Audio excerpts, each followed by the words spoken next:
안녕하세요. 저는 서울근교의 휴양지로 유명한 경기도 지역에 사는 40대 초반의 여자예요. 서울살이를 청산하고 이 지역에 와 작은 숙박업을 시작했습니다. 코로나 때문에 한동안 많이 힘들긴 했어도 꾸준하게 나들이를 떠나와 주시는 가족분들을 모시며 지금은 다시 북적거렸던 원래의 모습을 되찾아가고 있습니다. 숙박으로 정해놓은 집 근처에 근사한 강도 있어서 좋은 위치와 서비스를 보며 단골 손님들도 꾸준하게 방문해주고 계시고요. 함께 이 일을 시작하기로 하고 서울을 떠나왔던 저희 남편도 저하고 같이 머리를 맞대고는 열심히 일을 키울 생각만 하고 있습니다. 큰 욕심은 없지만 이대로 나이 들어서까지 저희 부부의 수입을 책임져 줄 일이기 때문에 지금보다 더 잘 되었으면 하는 마음은 들더라고요. 그리고 나이를 한두 살씩 더 먹어갈수록 노후 대비를 꼭 잘 해놔야겠다는 생각이 커졌고요. 사실 저희 부부에게는 아이가 없습니다. 애초에 가질 생각도 안 했었고 둘이 사는 시간이 늘다 보니 이대로 둘이서 편안하게 각자 몫의 삶을 살아내며 사는 게 편하고 좋더라고요. 그래서 어떻게든 둘이서 더 나이 들어서까지도 잘 지내볼 생각 말고는 해보면서 살지 않았습니다.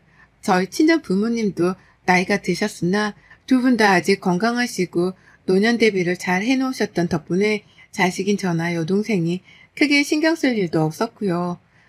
아버지가 젊으실 적 회사 다니고 주식을 하면서 벌어놓으신 돈으로 지금 현재 엄마랑 여행하며 참 편하게 살고 계시거든요. 자식들이 걱정하는 걸 보기 싫다면서 병원도 꼬박꼬박 정기점검을 받으러 다니시고 자식에게 짐이 될까봐 오히려 지금까지도 용돈을 퍼주려 하면서 어른으로 보이고자 하시는 분들이었습니다. 그러나 저나 여동생도 부모님 마음 편안하게 해드리고자 독립해서 잘 사는 모습을 보여드리려고만 하는 편이었죠. 모든 부모가 다 저희 부모님처럼 독립적이고 자식에게 짐이 되지 않고자 노력하며 사시는 줄 알았는데요. 결혼을 하고 나서 겪게 되는 저희 시부모님을 보면서 제가 얼마나 축복을 받은 자식인지에 대해서 뼈저리게 느꼈었답니다. 염치도 없고 자식에게서 받는 걸 당연하게 생각하고는 오히려 큰 목소리를 내는 저희 시부모님을 보며 솔직히 오만정이 다 떨어졌네요. 결혼하고 1년밖에 되지 않았던 그 시절에 이미 온정이 다 떨어져 나갔던 겁니다. 시부모님은 사이가 정말 별로세요. 어쩜 저렇게 볼 때마다 잔소리를 주고받고 승질난다며 화를 내면서도 여태 결혼 생활을 유지하고 있는 것인지 신기할 정도로 말이죠. 며느리인 제가 새가족으로 들어왔을 적부터 눈치도 보지 않고 부부싸움을 하는 모습을 잘도 보여주셨던 분들이셨는데 그 짓을 여태까지 이어서 하시더라고요. 대체로 시아버지는 아무 경제활동도 하지 않고 아무런 살림살이를 거들어주지도 않으면서 잔소리만 퍼부으며 욕을 먹는 스타일이셨습니다. 시어머니는 눈치 보는 시아버지를 콕 집어 한 번 더 잔소리를 하고 한 번 싸우게 되면 옆집 이웃까지 뛰쳐나올 정도로 소리를 지르며 시아버지를 이겨먹고자 하는 분이셨고요. 서로 으르렁거리는 성질이 만만치 않았는데 하필 그런 두 분이 부부로 만나게 되었으니 싸움의 정도를 가늠하실 수 있겠죠?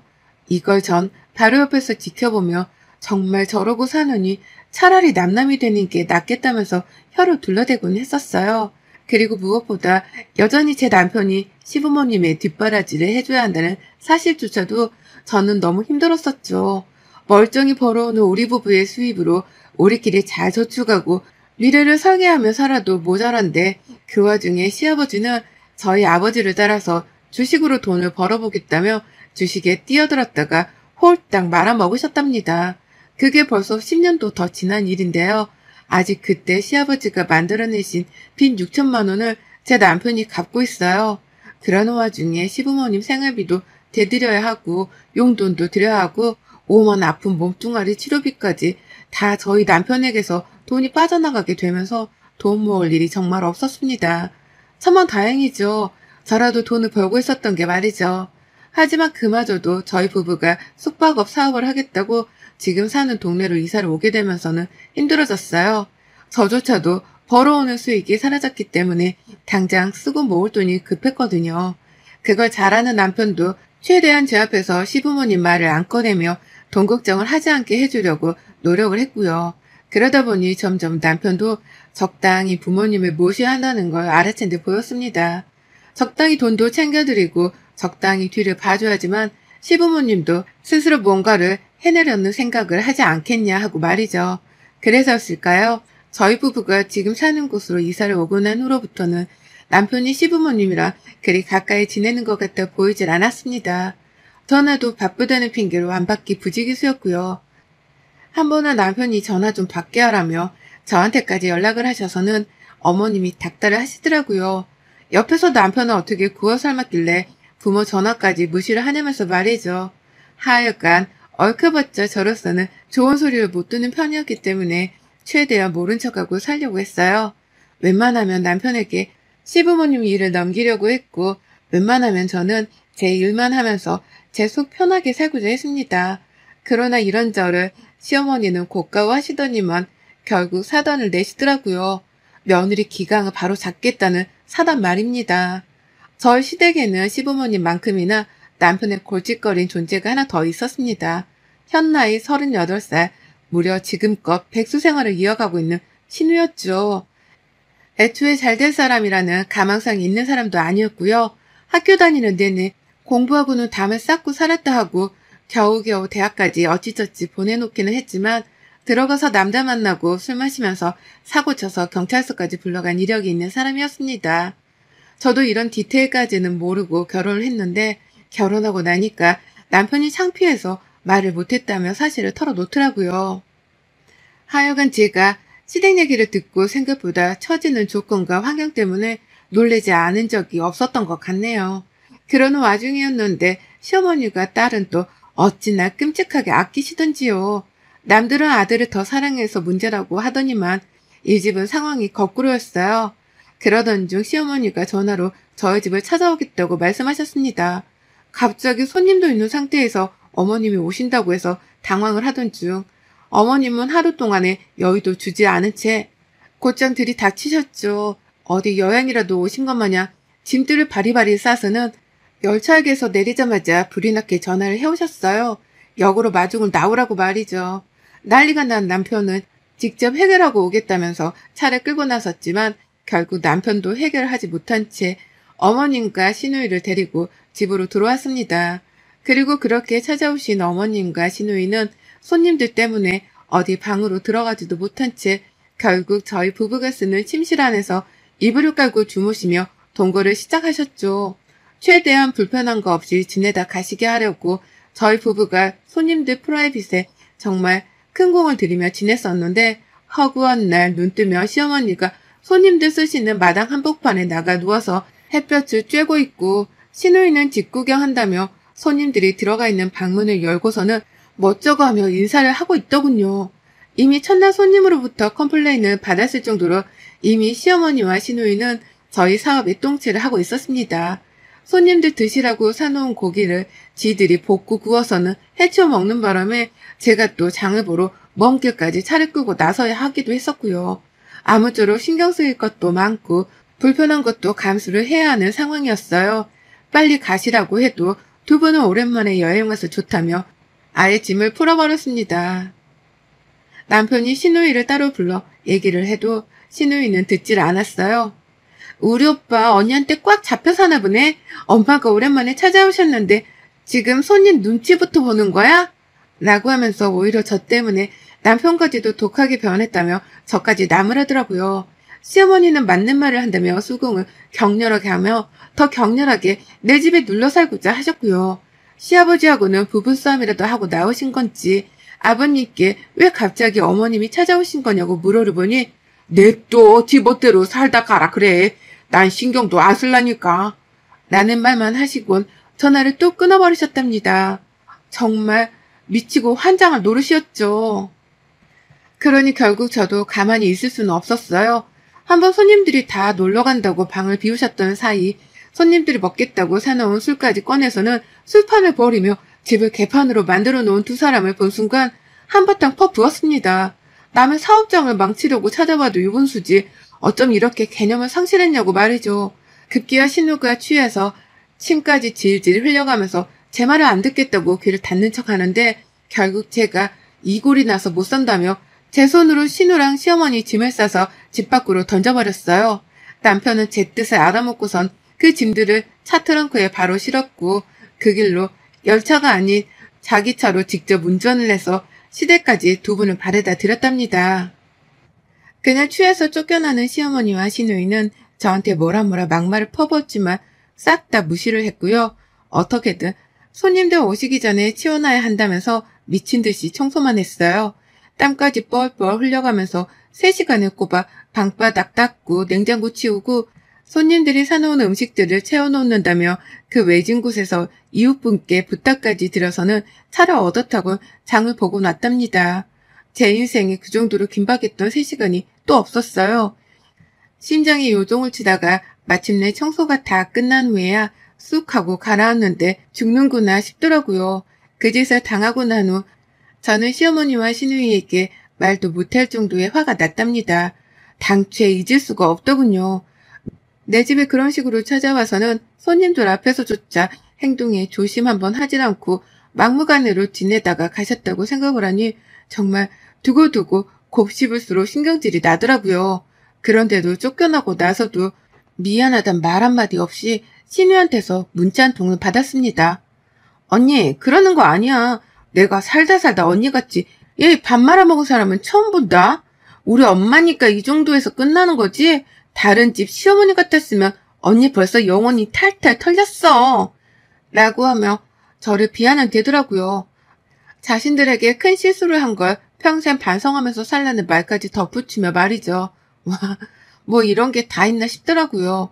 내가 열심히 산다고 나 스스로에게 여행 한번 제대로 시켜준 적도 없었는데 이젠 하다 38 먹고 백수로 지내는 시누이한테까지 잔소리를 들어야 하나 싶어서 말이죠. 그래서 저희 집 개를 데리고 떠났습니다. 우리 집 마스코트였던 리트리버 개를 말입니다. 전 아무것도 한 것이 없었어요.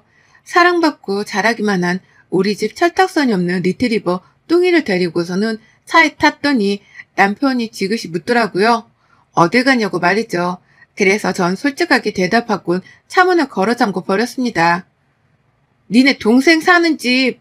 라고 말을 했거든요. 시댁에 간다는 걸 알고는 남편이 필사적으로 절 붙잡으려 했지만 소용없었어요. 이미 배는 넣어놨고 저는 그 길로 우리 뚱이를 데리고는 시댁에 도착을 했네요. 사실 뚱이 집안에선 정말 사고 안 치고 잠잠한 아이인데요. 남의 집이나 동물병원이라도 가면 새로운 환경에 신이 나서는 어쩔 줄 몰라 하며 돌아다니는 녀석이었습니다. 절대로 사람을 물고 하는 그런 공격적인 성격도 아니었고 다만 사람을 너무 좋아라 해서는 방방 뛰며 어쩔 줄 몰라 하는 힘 좋은 녀석이었죠. 새 공간에서 배변 훈련을 따로 시켜주질 않으면 어디다가 똥을 누고 오줌을 싸야 하는지조차 몰라서 애를 좀 먹게도 만들었고요. 그런 뚱이를 데리고 시댁에 간다고 하니 남편은 무슨 일이 벌어질지 미리 예측을 한 거예요. 그리고 전 남편이 예측한 그 상황을 만들어 보겠다고 시댁으로 뚱이랑 쳐들어간 거였고요. 시댁에 도착을 한 순간 뚱이가 신이 나서는 집 안으로 뛰쳐 들어가는데 시부모님이랑 시누이가 난리가 났답니다. 저희 집에 왔을 땐 얌전한 뚱이를 봤었겠지만 이번엔 달랐거든요. 새로운 환경에 적응해보겠다고 신이 난 뚱이가 여기저기 막 지멋대로 방문을 열어가면서 뛰쳐 들어가는데 시누이가 즐거움을 하면서 베란다로 뛰어 들어가더라고요. 그걸 보고는 걔를 무서워하는 시아버지가 따라서 베란다로 뛰쳐 들어가셨고요. 시어머니는 잠시 사태 파악을 한다며 한동안은 뚱이 뒤를 쫓아다니면서 이러지 말게 혼내라면서 저를 닥달하시더니 결국 얼마 못 가서 안 되겠다며 방문을 걸어 잠그곤 들어가 버리셨습니다. 그 방 하나라도 걔가 들어오지 못하게 하려고 사수를 한 것이었죠. 그렇게 졸지에 시어머니는 안방에 갇히셨고 시아버지는 베란다에 자진해서 갇히셨어요. 신우는 간당간당 밖을 나오긴 했으나 뚱이가 하도 뛰어다니면서 여기저기 배회를 하다못해 큰 실내를 거실 바닥에 여러 군데 해놓게 되면서부터는 아예 베란다로 컴퓨터를 들고 들어가더라고요.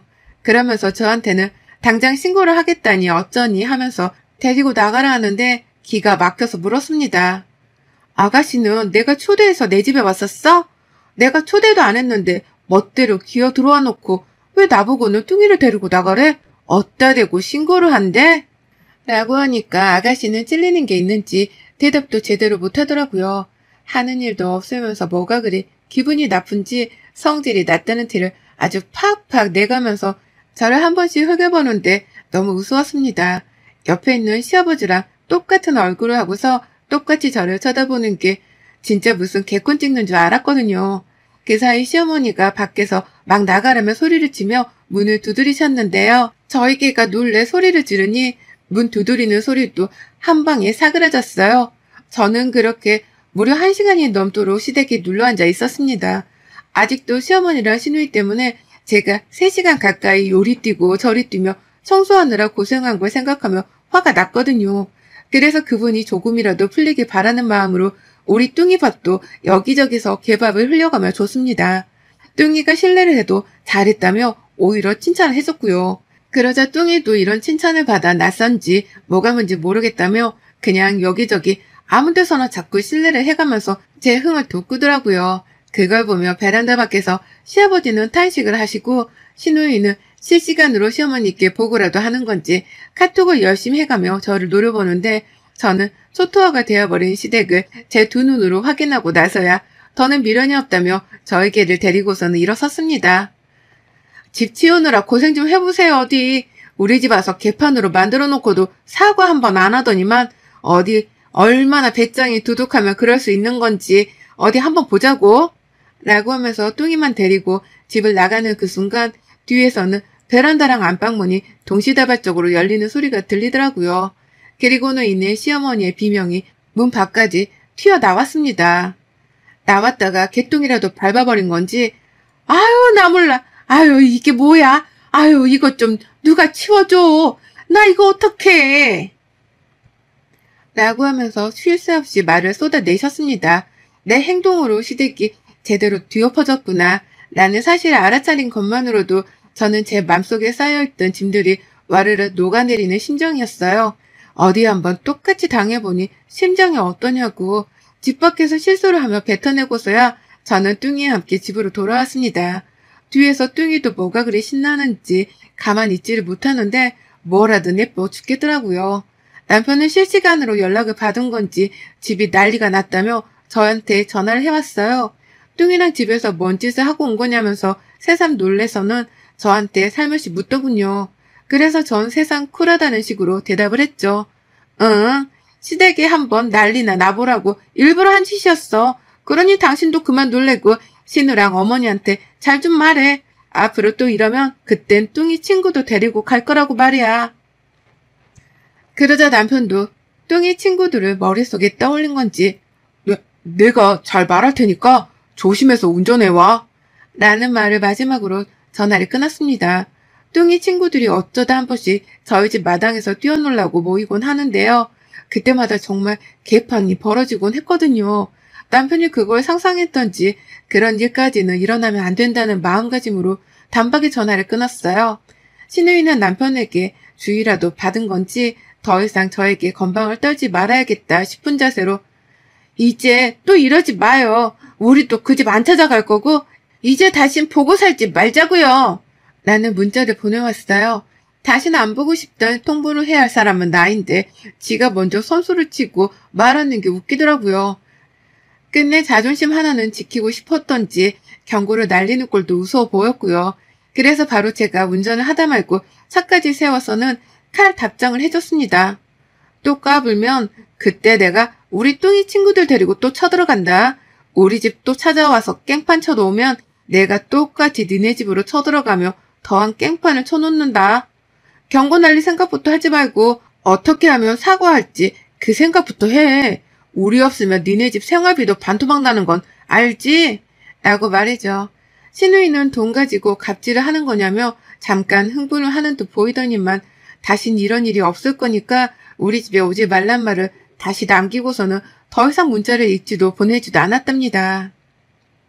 지금쯤 우리 뚱이 배설물로 난리가 난 그 집구석을 치워가면서 얼마나 멘붕에 빠져있을지 그 상상을 하니 웃겨 죽겠었네요. 걔를 싫어하는 시아버지는 또 어딘가로 내빼며 도망을 쳤을 테고 그걸 대신해서 시어머니가 혼자 치워가며 또 잔소리에 욕에 별별 부부싸움을 다 하시겠죠? 그걸 백수 시누이는 또 지켜보며 스트레스를 받다가 겨우 시어머니를 도와주려 하겠으나 이미 성질이 난 시어머니께 시누이는 성에도 차지 않는 자식일 테고요. 아주 생각에 꼬리를 물면 물수록 상황이 첩첩산중인 게 안타까워 죽겠으나 제가 뭘 할 수 있는 건 없었답니다. 그러게 왜 얻어만 받고 살았던 주제에 먼 호강을 또 누리겠다고 며느리가 열심히 일하며 사는 집에 찾아와서는 그 난리를 피우셨던지요. 3시간 동안 치워가며 얻었던 스트레스로 노화라도 된 줄 알았는데 그래도 우리 뚱이랑 사이다 복수열전을 펼치고 나니 다시 10살은 더 어려진 듯한 기분이네요. 이 자리를 빌어 우리 뚱이에게 꼭 한마디 해주고 싶습니다. 고마워. 여러분의 생각은 댓글로 남겨주세요. 오늘도 시청해주셔서 정말 감사합니다.